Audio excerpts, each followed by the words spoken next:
আসসালামু আলাইকুম প্রিয় শিক্ষার্থীরা, প্রবাহের অনলাইন ক্লাসে সবাইকে স্বাগতম। আজকে আমরা রসায়নের সপ্তম অধ্যায় নিয়ে আলোচনা করব। তো রসায়নের সপ্তম অধ্যায়টা হচ্ছে মূলত এর নাম হচ্ছে রাসায়নিক বিক্রিয়া। এই রাসায়নিক বিক্রিয়া থেকে আমরা যদি প্রশ্নের কথা বলি, যেহেতু আমরা স্পেশাল ব্যাচের জন্য আলোচনা করব, সেজন্য এখান থেকে কি ধরনের প্রশ্ন আসতে পারে সেটা নিয়ে যদি আগে কথা বলি, আমরা দেখতে পাই যে এই অধ্যায় থেকে আমরা বোর্ড কোয়েশ্চেনে 3 ধরনের প্রশ্ন পাই।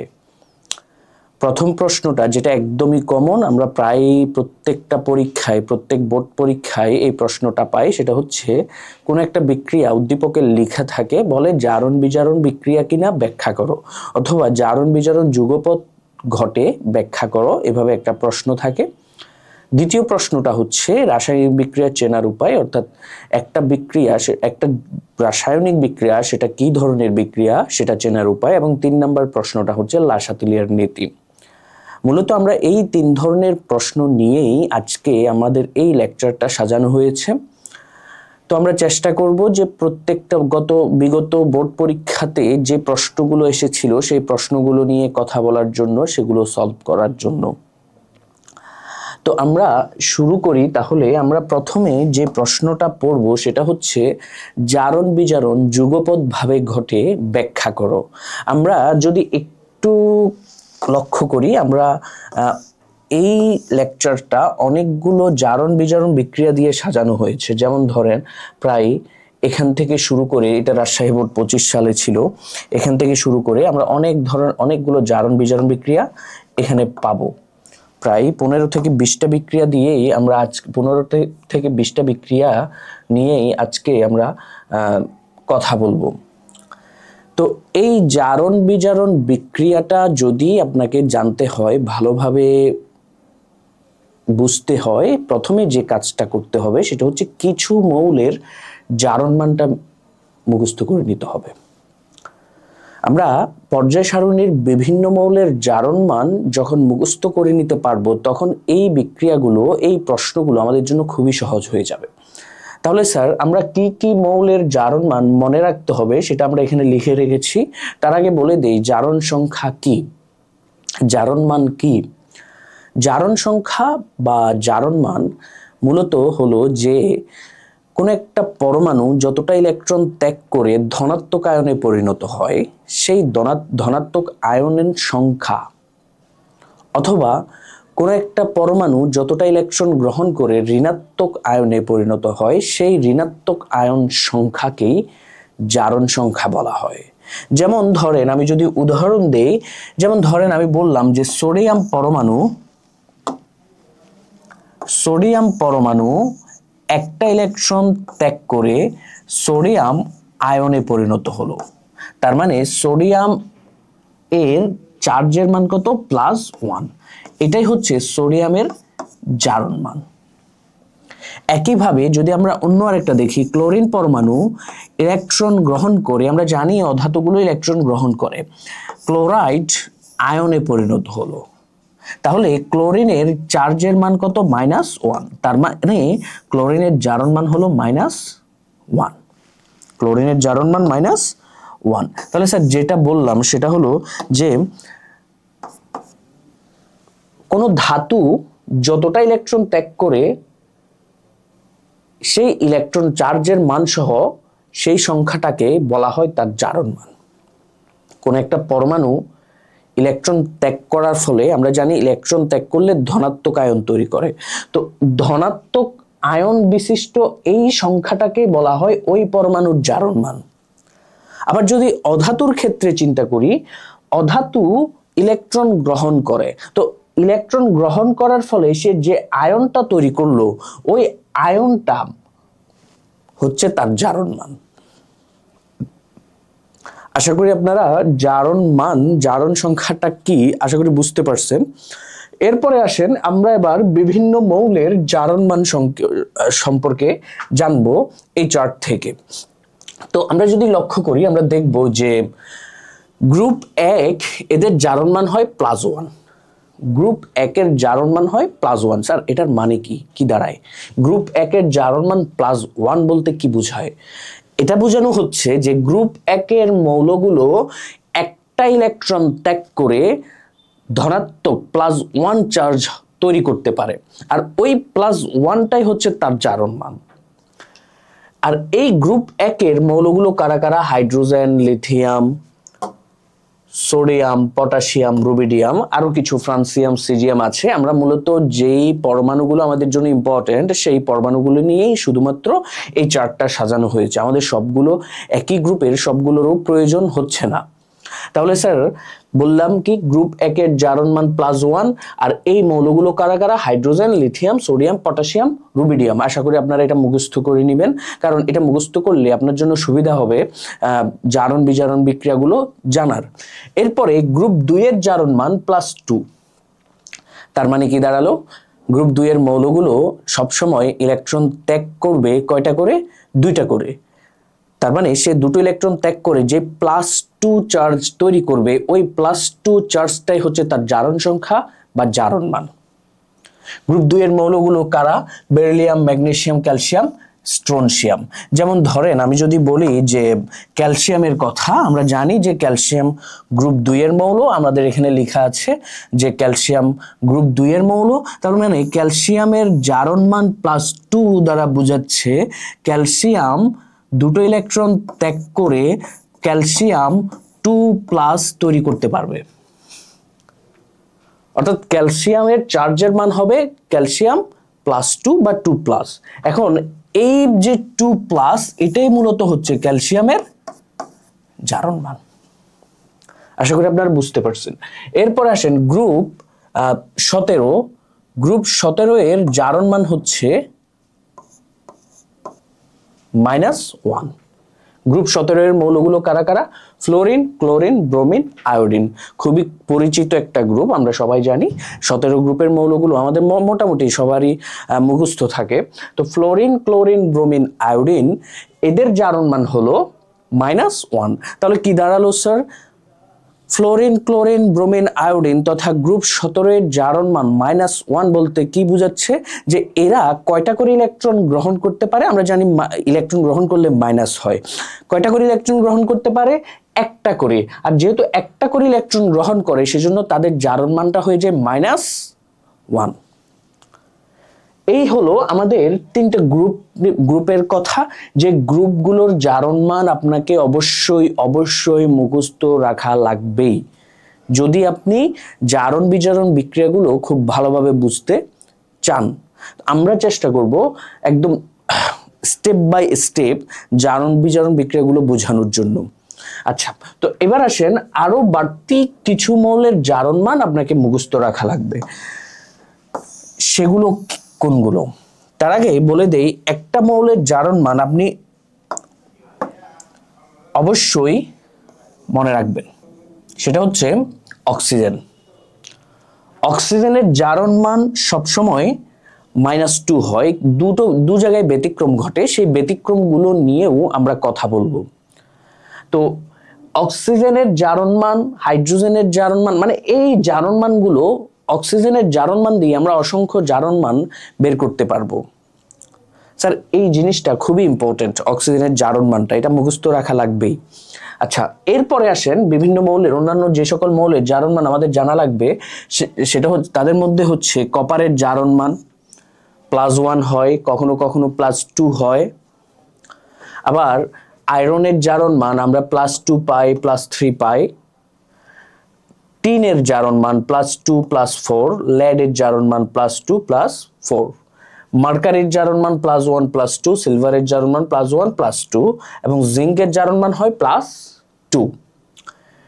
এরপরে এবার আসেন আমরা দেখব যে কিছু মৌলের ব্যতিক্রমী জারণ মান। যেমন ধরেন ধাতব হাইড্রাইডের কথা যদি বলি, ধাতব হাইড্রাইডে হাইড্রোজেনের জারণ মান হয় -1। স্যার হাইড্রোজেনের জারণ মান সাধারণত কত হয়? আমরা পড়ে আসছি যে হাইড্রোজেনের জারণ মান সাধারণত +1 হয়, কিন্তু যৌগটা যদি ধাতব হাইড্রাইড হয় সেক্ষেত্রে ধাতব হাইড্রাইডে হাইড্রোজেনের জারণ মান হবে -1। এখন প্রশ্ন হচ্ছে ধাতব হাইড্রাইড কি? খুবই সহজ একটা সহজভাবে চিন্তা করেন। ধাতব হাইড্রাইড মানে হচ্ছে ধাতুর সাথে যখন হাইড্রোজেন যুক্ত থাকবে তখন সেটাকে আমরা বলি ধাতব হাইড্রাইড। ধাতুর সাথে যখন হাইড্রোজেন যুক্ত থাকবে তখন সেটাকে আমরা বলি ধাতব হাইড্রাইড। যেমন ধরেন এই যে আমরা এখানে কিছু উদাহরণ যদি লক্ষ্য করি, আমরা দেখতে পাচ্ছি সোডিয়ামের সাথে যুক্ত আছে হাইড্রোজেন। তাহলে এই যে সোডিয়াম হাইড্রাইড এটা এক প্রকার ধাতব হাইড্রাইড। একইভাবে এখানে আছে ম্যাগনেসিয়ামের সাথে যুক্ত আছে হাইড্রোজেন। এখন এই ম্যাগনেসিয়াম আর হাইড্রোজেন মিলে যে ধাতব হাইড্রাইডটা তৈরি করলো সেটাকে আমরা বলি ম্যাগনেসিয়াম হাইড্রাইড। এরপরে লিথিয়াম, অ্যালুমিনিয়াম এরা তো ধাতু, এটার সাথে হাইড্রোজেন যুক্ত হয়ে লিথিয়াম অ্যালুমিনিয়াম হাইড্রাইড তৈরি করলো। তাহলে স্যার ধাতব হাইড্রাইডে হাইড্রোজেনের জারণ মান সবসময় কত হয়? -1। আমরা এটা মাথায় রাখবো, এটা হচ্ছে ব্যতিক্রম হাইড্রোজেনের জারণ মান। এরপরে যদি আমরা আরো দুটো দেখি, একটা হচ্ছে পার অক্সাইডে অক্সিজেনের জারণ মান -1। পার অক্সাইডে অক্সিজেনের জারণ মান -1। এখন আসেন পার অক্সাইডটা চিনব কি করে, বা পার অক্সাইডের গঠনটা কেমন? যদি আমরা পার অক্সাইডের ক্ষেত্রে খেয়াল করি, যেমন ধরেন H2O2, এটাকে আমরা বলি হাইড্রোজেন পার অক্সাইড। এটাকে আমরা কি বলি? হাইড্রোজেন পার অক্সাইড। এখন লক্ষ্য করেন H2, K2, Li2, বলেন তো এরা কোন গ্রুপের? গ্রুপ 1 এর। তার মানে পার অক্সাইডটা চেনার সহজ উপায় হচ্ছে গ্রুপ 1 এর দুটি মৌলের সাথে যখন দুটি অক্সিজেন যুক্ত থাকবে তখন সেটা হচ্ছে পার অক্সাইড। গ্রুপ 1 এর দুটি মৌলের সাথে যখন দুটি করে অক্সিজেন যুক্ত থাকবে তখন সেটা হচ্ছে পার অক্সাইড। এখন এটার গঠনটা যদি আমরা লক্ষ্য করি, আমরা একটু খেয়াল করি, যেমন ধরেন আমরা যদি H2O2 এটার গঠনটা যদি লক্ষ্য করি তাহলে এটার গঠনটা হচ্ছে ঠিক এরকম। হাইড্রোজেন, দেখেন এখানে অক্সিজেন, এটার জারণ মান -1, এটার জারণ মানও -1, এটার জারণ মান +1 আর এটার জারণ মান +1। তাহলে এই -1 +1 এরা নিউট্রাল হয়ে যাবে, এই -1 +1 এরা নিউট্রাল হয়ে নতুন একটা যৌগ তৈরি করবে। তাহলে স্যার একটু লক্ষ্য করেন, এখানে আমরা পার অক্সাইডের গঠনে আমরা সবসময় মনে রাখবো যে পার অক্সাইডে দুটো অক্সিজেন পাশাপাশি থাকে। পার অক্সাইডে সবসময় দুটো অক্সিজেন পাশাপাশি থাকে, এটা আমরা মাথায় রাখবো। যখন আপনি দেখবেন দুটো অক্সিজেন পাশাপাশি থাকবে, তার পাশে একটা +1, এই পাশে একটা +1 থাকবে, তখন সেটাকে আমরা ধরে নিব পার অক্সাইড। আমরা কিছু যৌগ দিয়ে আরো বিষয়টা ক্লিয়ার হয়ে নিব যখন আমরা জারণ সংখ্যা নির্ণয় করা শিখব। এরপরে আসেন সুপার অক্সাইডে অক্সিজেনের জারণ মান। সুপার অক্সাইডে অক্সিজেনের জারণ মান হয় -1/2। আচ্ছা, তো সুপার অক্সাইডটা চিনব কি করে? আপনি যদি একটু লক্ষ্য করেন আপনি দেখবেন যে সুপার অক্সাইডের ক্ষেত্রে গ্রুপ 1 এর মৌলগুলোর সাথে দুটো করে অক্সিজেন যুক্ত আছে। সোডিয়াম, তারপর পটাশিয়াম, এটাও গ্রুপ 1 এর মৌল, তার সাথে অক্সিজেন যুক্ত আছে দুটো। লিথিয়াম, এটাও গ্রুপ 1 এর মৌল, তার সাথে অক্সিজেন যুক্ত আছে দুটো। তাহলে গ্রুপ 1 এর প্রত্যেকটা মৌলের সাথে যখন দুটো করে অক্সিজেন যুক্ত থাকবে তখন সেটা হয়ে যায় সুপার অক্সাইড। গ্রুপ 1 এর দুটো মৌলের সাথে যখন দুটো অক্সিজেন যুক্ত থাকবে তখন সেটা হয়ে যাচ্ছে পার অক্সাইড। আশা করি আমরা সুপার অক্সাইড এবং পার অক্সাইডটা চিনতে ভুল করব না। তো স্যার এবার এই যে সুপার অক্সাইডে অক্সিজেনের জারণ মান কত হয়? -1/2। এই বিষয়গুলো আমাদের জন্য এমসিকিউর জন্য খুবই ইম্পর্টেন্ট। সুপার অক্সাইড, পার অক্সাইড চেনাটা খুবই গুরুত্বপূর্ণ, কারণ আপনার অপশনে বিভিন্ন অক্সাইড দেওয়া থাকবে, সেক্ষেত্রে আপনাকে সুপার অক্সাইড, পার অক্সাইড এগুলো চিহ্নিত করতে হবে। সেক্ষেত্রে অক্সিজেনের জারণ মান, যেহেতু আমরা বললাম যে অক্সিজেনের জারণ মান সুপার অক্সাইড, পার অক্সাইডে সাধারণত চেঞ্জ হয়ে যায়। সাধারণ অক্সিজেনের জারণ মান -2, কিন্তু যখন সেটা পার অক্সাইড হয়ে যায় তখন সেটার জারণ মান হয়ে যায় -1, সেখানে অক্সিজেনের জারণ মান। আবার যখন সেটা সুপার অক্সাইড হয়ে যায় তখন সেখানে অক্সিজেনের জারণ মান হয়ে যায় -1/2।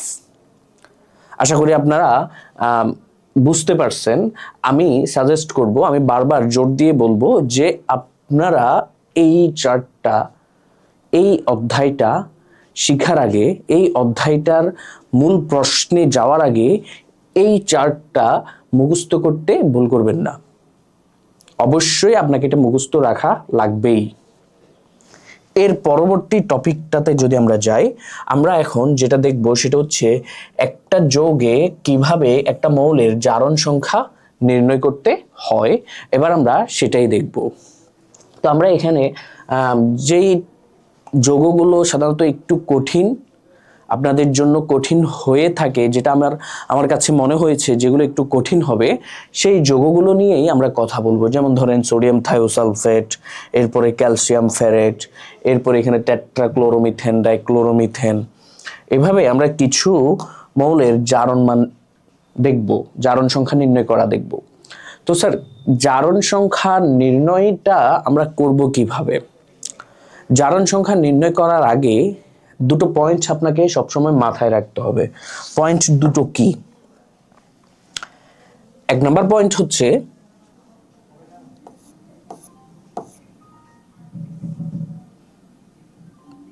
কোন যৌগে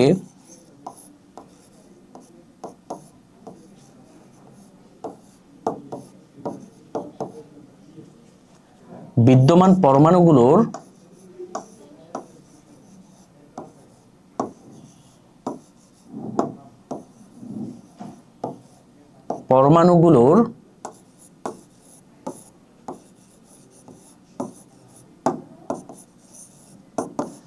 জারণ মানের যোগফল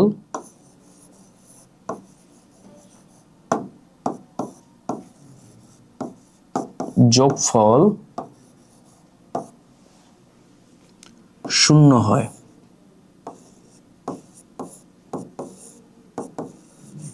এটা একটা পয়েন্ট। দ্বিতীয় আরেকটা পয়েন্ট মনে রাখতে হবে, সেটা হচ্ছে যৌগ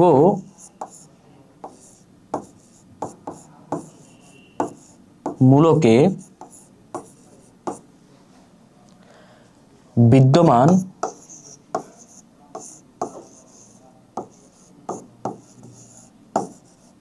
পরমাণু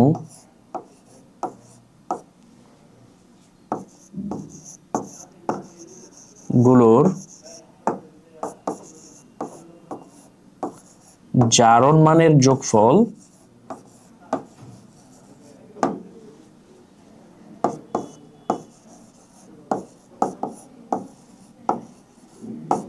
তার আধানের সমান হয়।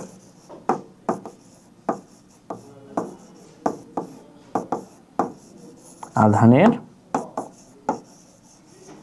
সমান হয়।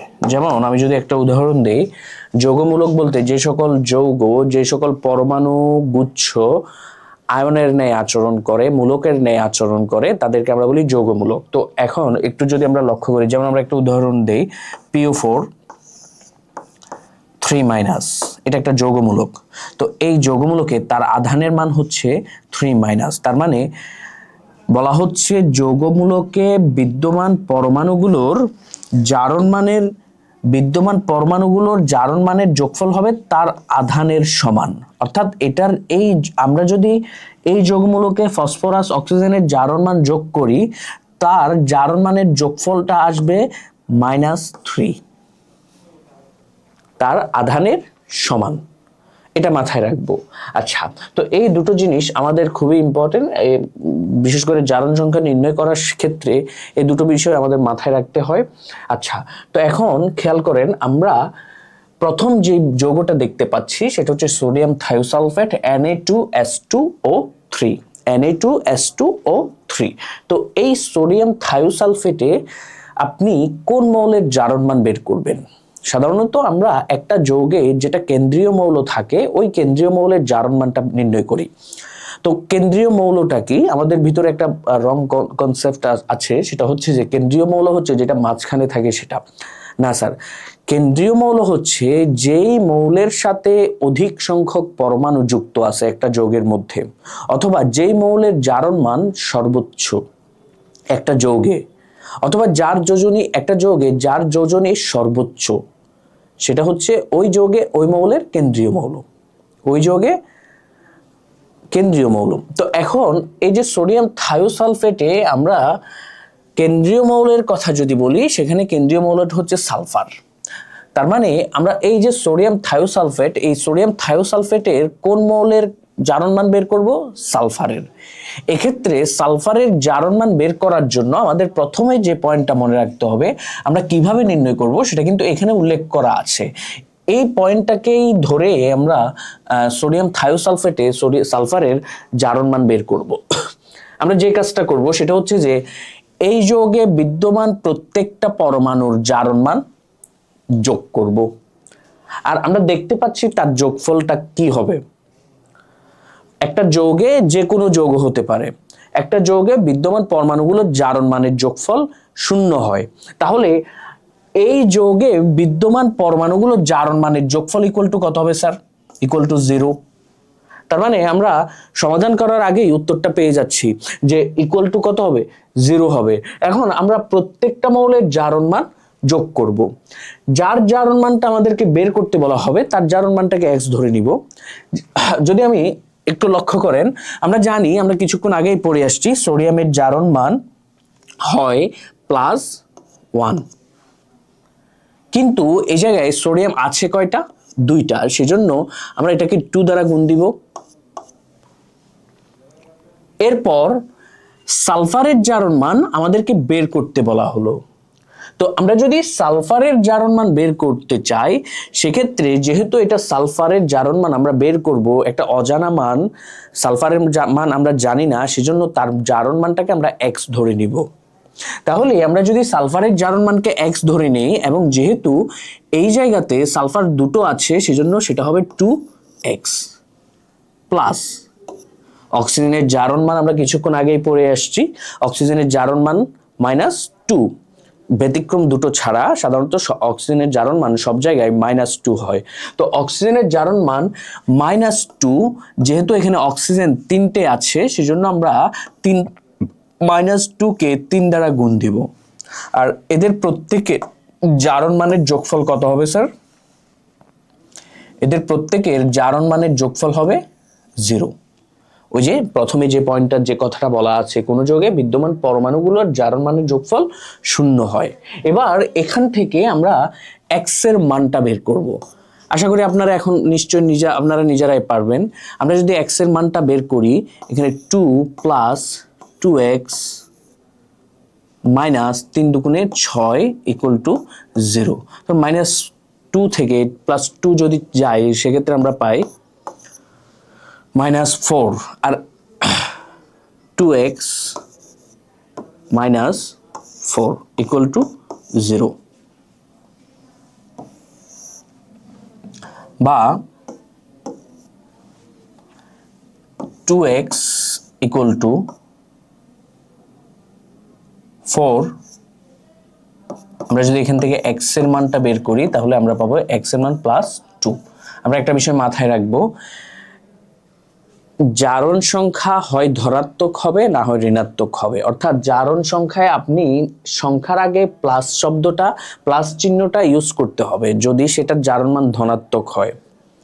আমরা অনেক সময় যেটা করি, যেহেতু আমরা, যেমন ধরেন আমি বললাম 4টা কি ধনাত্মক নাকি ঋণাত্মক? আপনি নিশ্চয় বলেন যে আগে যেহেতু কোনো চিহ্ন নাই, প্লাস মাইনাস কিছুই নাই, সেজন্য সেটাকে আমরা ধনাত্মক ধরে নিই। তো জারণ সংখ্যার ক্ষেত্রে আপনি যে বিষয়টা মাথায় রাখবেন সেটা হচ্ছে যে আপনার সংখ্যার আগে হয় প্লাস দিতে হবে না হয় মাইনাস দিতে হবে। যখন জারণ মানটা ধনাত্মক হবে আপনি অবশ্যই প্লাস লিখবেন আগে, যখন জারণ মানটা ঋণাত্মক হবে আপনি অবশ্যই মাইনাস লিখবেন আগে। এই জিনিসটা আমরা অনেক সময় ভুল করি, এটা একটু মাথায় রাখবো। আচ্ছা, তার মানে আমরা এখানে সালফারের জারণ মান কত পাচ্ছি স্যার? +2। একইভাবে আমরা যদি ক্যালসিয়াম ফেরেটে আয়রনের জারণ মান বের করতে চাই, আমরা কিভাবে বের করতে পারি? ওই আগের প্রসেসেই প্রত্যেক মৌলের জারণ মানগুলো আমরা কি করব? যোগ করব। তাহলে আমরা ক্যালসিয়ামের জারণ মান এই যে শিখে আসছি, এখানে দেখেন ক্যালসিয়ামের জারণ মান কত? বেরিলিয়াম, ম্যাগনেসিয়াম, ক্যালসিয়াম, ক্যালসিয়ামের জারণ মান হয় 2। তাহলে আমরা যদি ক্যালসিয়ামের জারণ মান এবার এখানে লিখি, ক্যালসিয়ামের জারণ মান +2 প্লাস আয়রনের জারণ মান, আমরা যেহেতু আয়রনের জারণ মানটা বের করব সেজন্য আয়রনের জারণ মানটা x ধরে নিলাম, প্লাস অক্সিজেনের জারণ মান -2, কিন্তু এখানে অক্সিজেন আমরা দেখতে পাচ্ছি 4টা, সেজন্য 4 দ্বারা গুণ দিব, ইকুয়াল টু কত হবে স্যার? 0 হবে।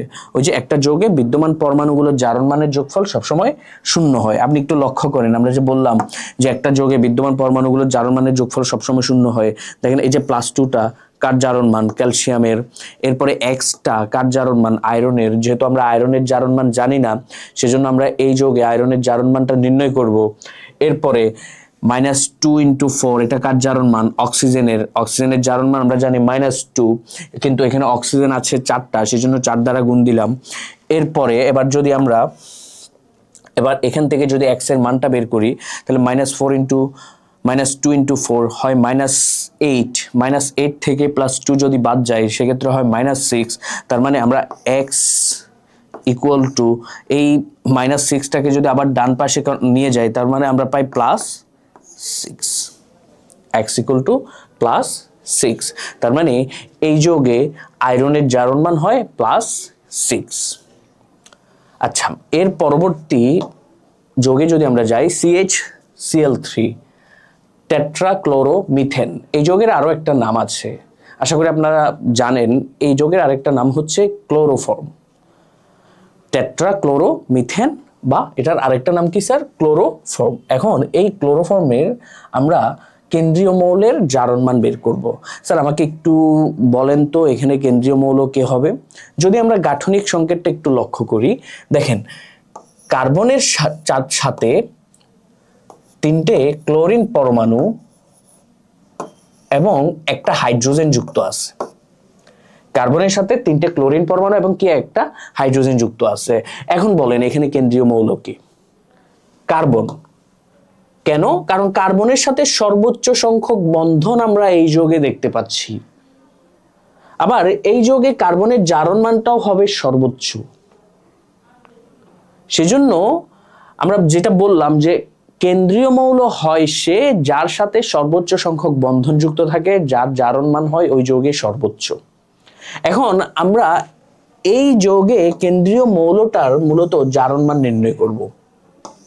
তো এখন যদি আমরা জারণ মান নির্ণয় করতে চাই, ঠিক আগের প্রসেসে আমরা কার্বনের জারণ মান বের করব, সেজন্য কার্বনের জারণ মানকে ধরে নিব x, যার জারণ মান বের করব তার জারণ মানকে কি ধরে নিব? x ধরে নিব, প্লাস হাইড্রোজেনের জারণ মান কত স্যার? আমরা জানি +1, এটা হচ্ছে হাইড্রোজেনের জারণ মান, প্লাস অক্সিজেনের জারণ মান কত? ক্লোরিনের জারণ মান কত? দেখেন ক্লোরিন সেটা কোন গ্রুপের? গ্রুপ 17 এর। Fluorine, chlorine, bromine, iodine.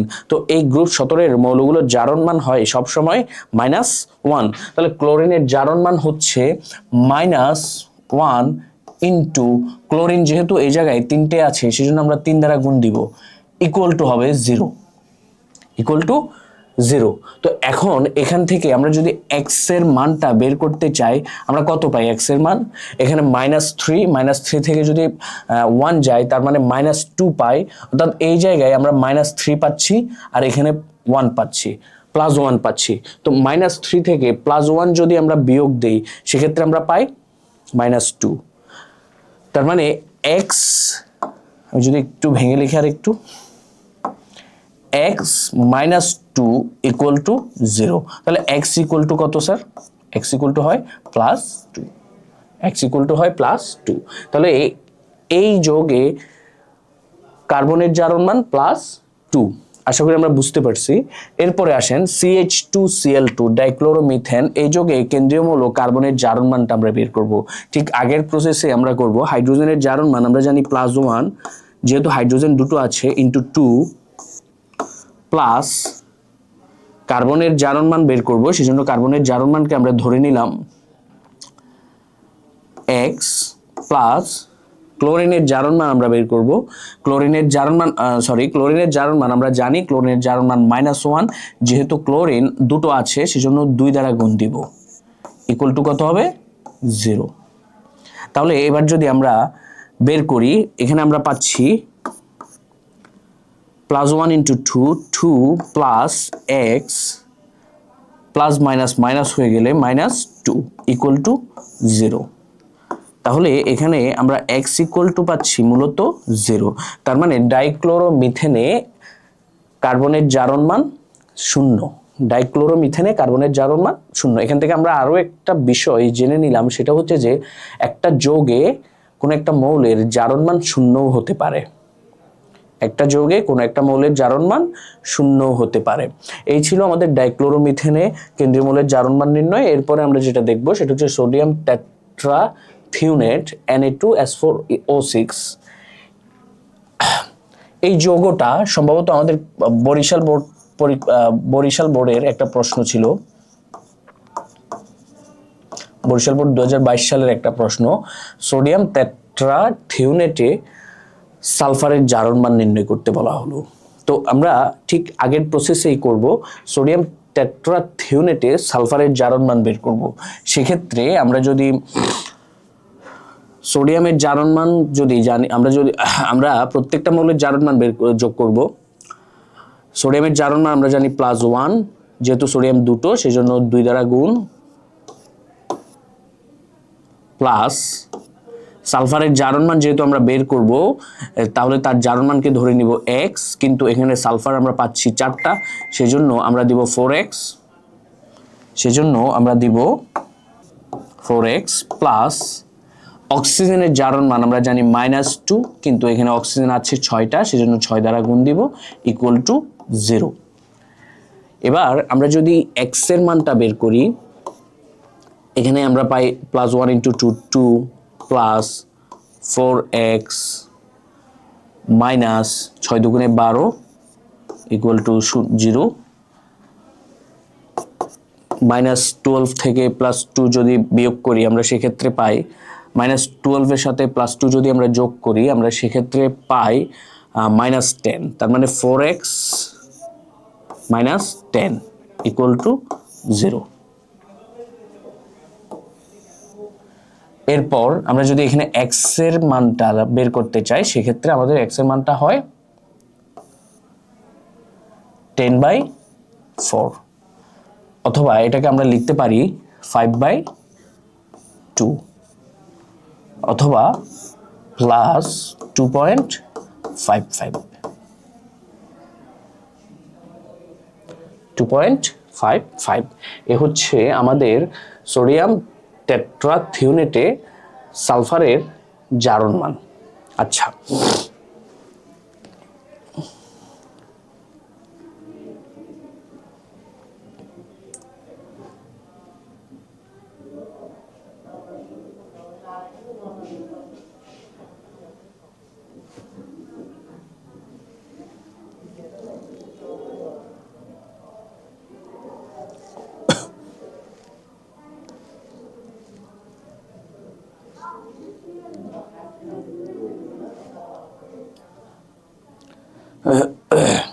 ওকে, এরপর আমরা যেটা দেখব সেটা হচ্ছে পারঅক্সিমোনোসালফিউরিক অ্যাসিড।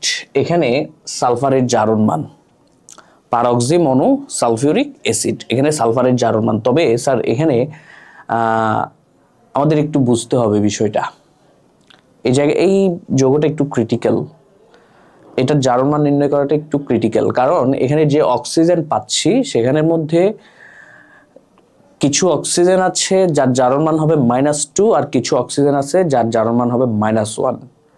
তার মানে আপনাকে মাথায় রাখতে হবে এই 5টা অক্সিজেনের মধ্যে কিছু অক্সিজেন আছে যারা পারঅক্সাইড ফর্মে আছে, যেখানে তাদের জারণ মান -1 হবে, আবার কিছু অক্সিজেন আছে যারা সাধারণ ফর্মে আছে যেখানে তার জারণ মান হবে -2। যেমন ধরেন আমরা যদি H2SO5 এই যৌগের গাঠনিক সংকেতটা একটু লিখতে চাই, তাহলে গাঠনিক সংকেত থেকে আমরা খুব সহজে এটা বুঝে নিতে পারবো। H2SO5 এর গাঠনিক সংকেতটা হচ্ছে এরকম, সালফার এটার সাথে অক্সিজেন যুক্ত থাকবে, হাইড্রোজেন,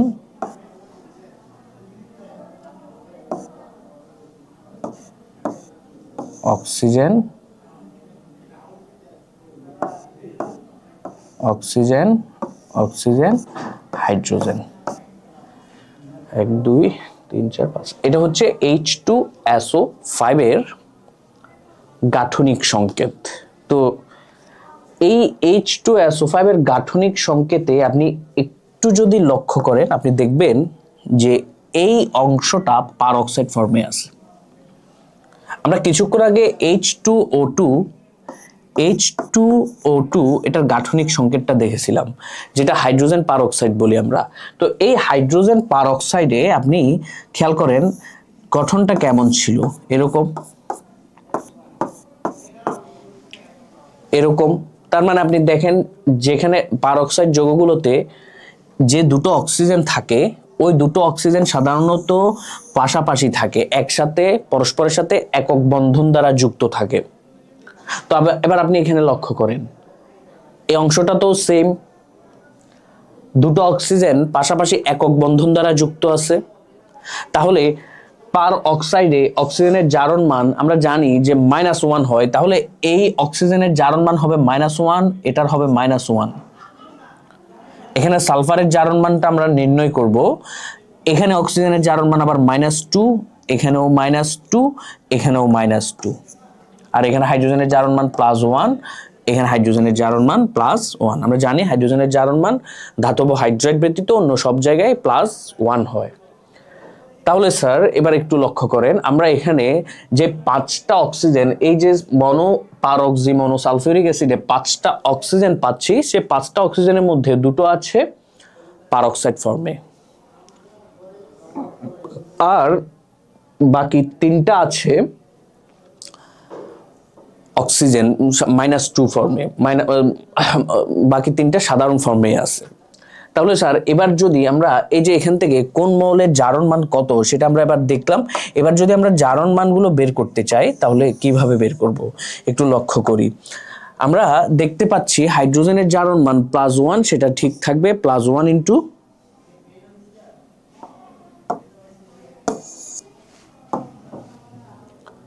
+1, যেহেতু হাইড্রোজেন দুটো আছে, ইন্টু 2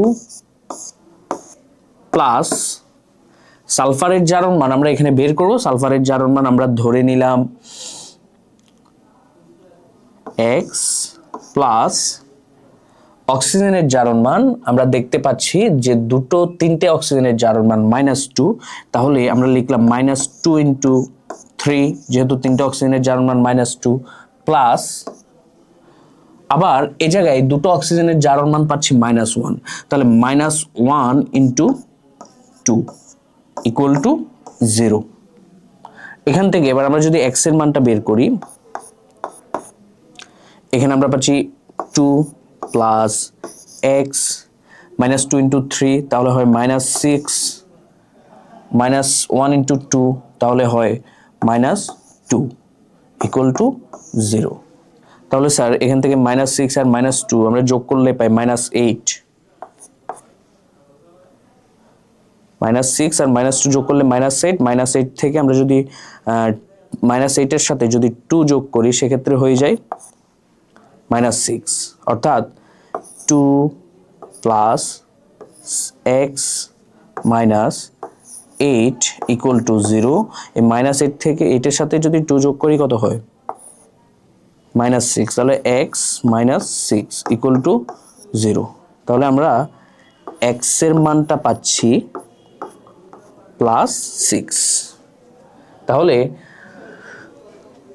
পার অক্সি মনোসালফিউরিক অ্যাসিডে সালফারের জারণ মান +6, সালফারের জারণ মান হয় কত +6, আর এটা আমরা একটু মনে রাখবো, এখানে অক্সিজেনের দু ধরনের জারণ মান বিদ্যমান।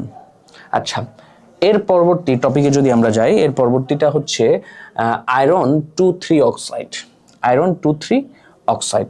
আচ্ছা, এখানে আরেকটা বিষয় বলে দেই, আমরা যে এখানে +2.55 পেলাম, এই যে +2.55 এটা কিন্তু এই যৌগে সালফারের এভারেজ জারণ মান, এই যৌগে সালফারের এভারেজ জারণ মান, এটা মাথায় রাখবো। তাহলে আমি লিখে দেই, এটা হচ্ছে এই জারণ মানটা হচ্ছে এভারেজ জারণ মান।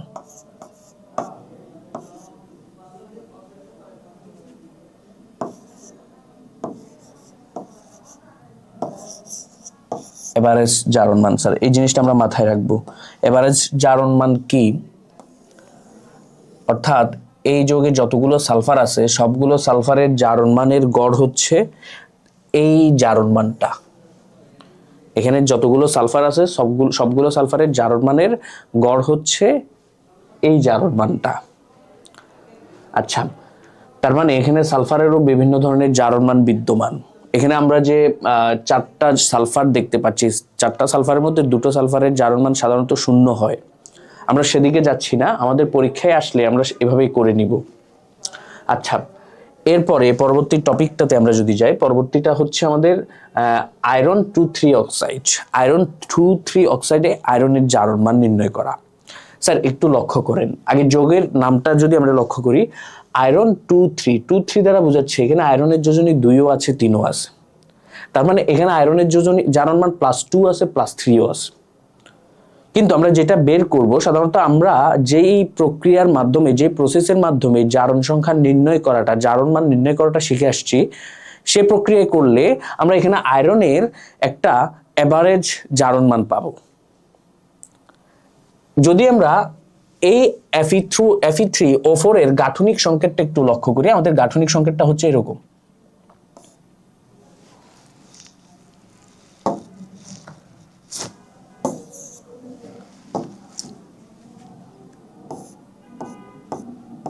আয়রন আয়রন এখানে অক্সিজেন অক্সিজেন,